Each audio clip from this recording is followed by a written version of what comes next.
Welcome back to my channel study with IAS. आज के video में हम लोग important topic language learning and acquisition के बारे में स्टडी करेंगे, जिससे किसी टेट में 3 या 4 नंबर के क्वेश्चन पूछे जाते हैं।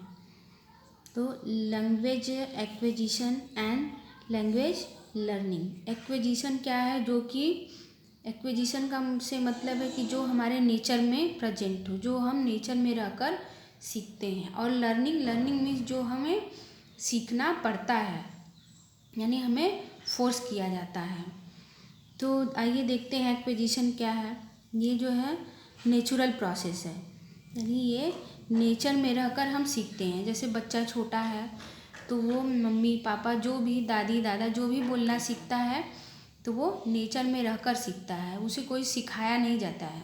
यानी अपने बड़ों का अनुकरण करके वो सीख जाता है। लेकिन लर्निंग जो है वो लर्न प्रोसेस है, यानी जो है लर्न किया जाता है, इसको रटवाया जाता है। और एक्विजिशन जो है सबकॉन्शियस एंड अनकॉन्शियस, यानी ये जो है ये मतलब जो छोटे बच्चे होते हैं जिन्हें ज्ञान नहीं रहता है वो भी सीख लेते हैं अपने से। कोई रूल्स और रेगुलेशन का पालन नहीं करते हैं, सुनते सुनते सीख लेते हैं। लेकिन ये जो है चेतनता से सीखी जाती है, यानी इसे जो है मन से पढ़ना पड़ता है, रूल्स को देखना पड़ता है। नो फॉर्मल टीचिंग, इसमें कोई फॉर्मल टीचिंग नहीं होती है। ये बच्चा जो है अपने परिवार में ही रहकर सीखता है। लेकिन इसमें लर्निंग में जो है बाकायदे टीचिंग यानी क्लास वगैरह किया जाता है। स्कूल जाते हैं हम, फॉर्मली जो है क्लास करते हैं, हमें वहाँ पे रूल्स और रेगुलेशन पढ़ाया जाता है। एंड इसमें जो है नो ग्रामर रूल्स, जो हमारी बोली होती है, जो मदर टंग होती है, उसमें कोई भी ग्रामर यूज नहीं होता है। बिना ग्रामर के भी हम बोल सकते हैं। लेकिन इसमें जो है ग्रामर में जो है रूल होता है बाकायदे, और उसे याद करना पड़ता है। और focus on communication spoken aspect. Acquisition जो है बच्चे के कम्युनिकेशन पे ध्यान दिया जाता है। बच्चे में जितना ही हम उससे बात करेंगे, उसकी मदर टंग जो है उतनी ही स्ट्रांग होगी। और give environmental exposure to child, यानी उसे हम परिवेश देते हैं, उस परिवेश में रखते हैं तो वो अपने आप जो है सीख जाता है। जैसे कहीं भी बाहर मराठी है, कोई बच्चा मराठी से आया, महाराष्ट्र से आया है, तो उसे मराठी अच्छे से आती होगी, उसकी मदर टंग मराठी होगी। तो अगर वो इधर आ जाए, हिंदी भाषी क्षेत्र में आ जाए, तो उसे दिक्कत होगी। तो इस वजह से हम मदर टंग पे प्रेस कर रहे हैं, ताकि मदर टंग बच्चा जो भी मिलता है उसको वो आसानी से उसको ग्रहण कर लेता है। तो अब तो रूल्स में भी है कि कहीं का भी बच्चा हो उसे मदर टंग में ही, उसकी प्री प्राइमरी एजुकेशन उसका मदर टंग में ही होना चाहिए। और लर्निंग में है focus on reading and writing and rules, यानी इसमें जो है हम रीडिंग पर फोकस करते हैं, राइटिंग पर फोकस करते हैं, और मेनली जो है रूल्स पर फोकस किया जाता है कि जो रूल्स बच्चा अच्छे से पढ़ेगा, रटेगा, तभी उसको जो है सेकेंड लैंग्वेज आएगी। यानी लर्निंग से हमारा मतलब है, एक्विजिशन से मतलब है कि L1 जो हमारी भाषा जो है, लैंग्वेज जो हमें अच्छे से आती है, यानी हमारी मदर टंग।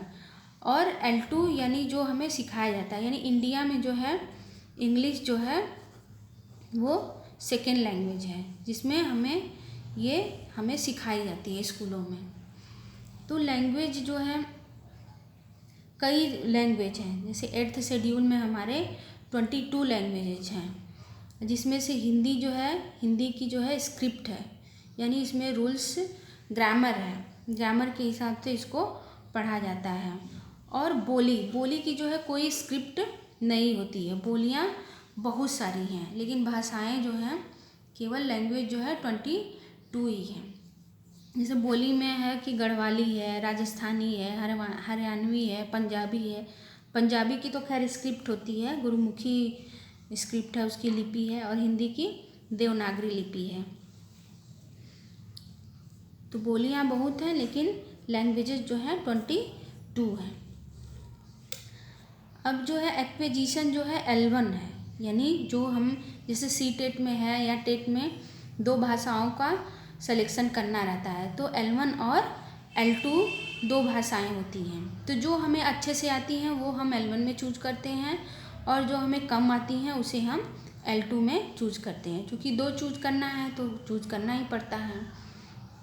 तो एक्विजिशन जो है वो L1 में, यानी जो हमारी नेचुरल भाषा है, यानी जो हम स्वयं से सीखे रहते हैं, एक्वायर किए रहते हैं, जो कि हमारी नेटिव लैंग्वेज है, और जो हमारी मदर टंग है, या फिर रीजनल लैंग्वेज है, या फिर वर्नाकुलर, यानी जो हमारी क्षेत्रीय लैंग्वेज है, वो जो है हम L1 लैंग्वेज में चूज करते हैं। और ये किसके द्वारा है? पियाजे ने ही दिया था कि जो बच्चे स्वयं से सीखते हैं उसे हम जो है L1 लैंग्वेज कहते हैं। यानी जो बच्चे सेल्फ से सीख जाते हैं, उन्हें किसी के द्वारा सिखाया नहीं जाता है, यानी अपने परिवेश में रहकर वो अपने इन्वायरमेंट से ग्रहण कर लेते हैं। और L2, जहाँ L2 की बात आएगी वहाँ लर्नर को जो है लर्न करना पड़ेगा, और एक सिस्टमेटिक अप्रोच लगेगा उसमें, और उसमें रूल्स भी रहेंगे, फार्मूला भी रहेंगे, सिंटैक्स भी रहेगा। और इसमें कौन सी L2 में लैंग्वेज पढ़ाई जाती है? टारगेट लैंग्वेज, यानी इंग्लिश। इंडिया में जो है मेनली इंग्लिश है टारगेट लैंग्वेज। कोई दूसरा मदद करे, यानी कोई दूसरा हमें ये सिखाने में मदद करता है। यानी इंग्लिश सीखेंगे हम कैसे? ये तो हमारे परिवेश में है नहीं, तो कोई इसके लिए स्पेशल टीचर होगा या स्पेशल क्लासेस होंगी, तब हमें सिखाया जाता है। यानी वाइगोत्स्की का जो स्काफोल्डिंग वाला नियम है, ये इसमें लगता है। इसमें वाइगोत्स्की में क्या था कि कोई दूसरा जो है हमें सिखाता है या पुश करता है, फोर्स करता है, तो वो चीज़ें हमें आती हैं। अब कुछ क्वेश्चंस हैं जो सीटेट में पूछे गए हैं, इम्पॉर्टेंट क्वेश्चंस हैं। जैसे official language in India, India की ऑफिशियल लैंग्वेज क्या है? तो हिंदी है। लेकिन जहाँ पूछे कि एसोसिएट लैंग्वेज इन इंडिया, ये इंडिया की एसोसिएट लैंग्वेज क्या है? तो इंग्लिश होगी। ये क्वेश्चन आ भी चुका है पिछले साल।